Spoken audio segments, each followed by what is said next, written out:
welcome all of you to the MPF Symposium, which is the finale to our series of events marking the 20th anniversary of the introduction of the Mandatory Provident Fund.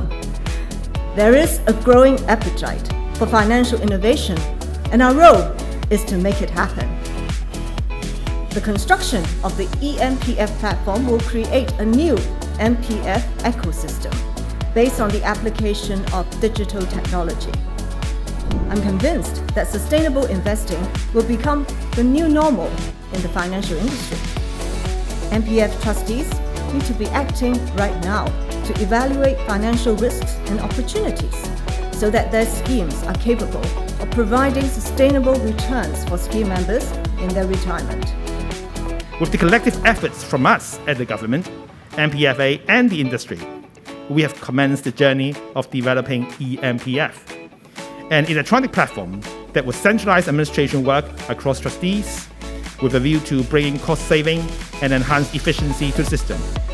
Indeed, the government views green and sustainable finance as one of the most important opportunities for our financial services industry, and MPF is no exception.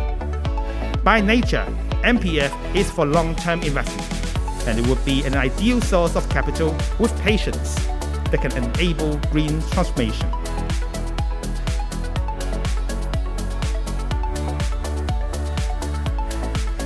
The government attaches great importance to law tech and supports the development of an online platform to facilitate the provision of efficient, cost-effective and secure online dispute resolution and deal-making services in Hong Kong.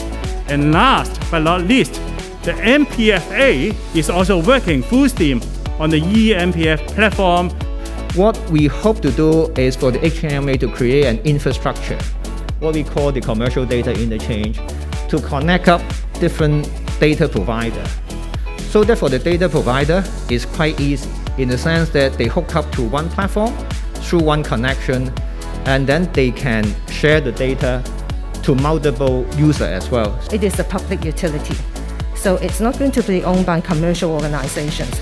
It will be operated on a non-profit basis, which means it will be more savings for the scheme members.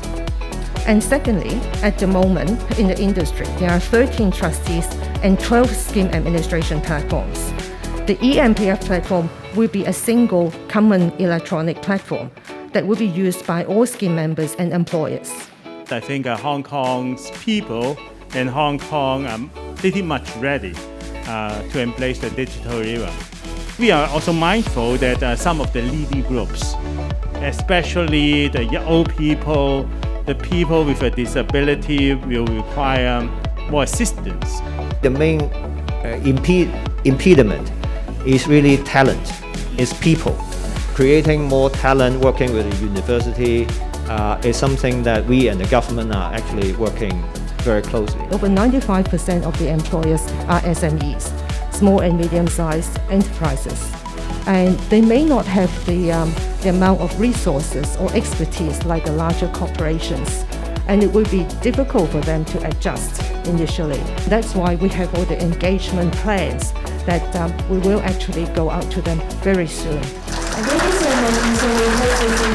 As pension fund trustees and stewards of capital being invested over the long term, there is an obligation to assess the asset managers you appoint and monitor their capabilities and approach to responsible investment.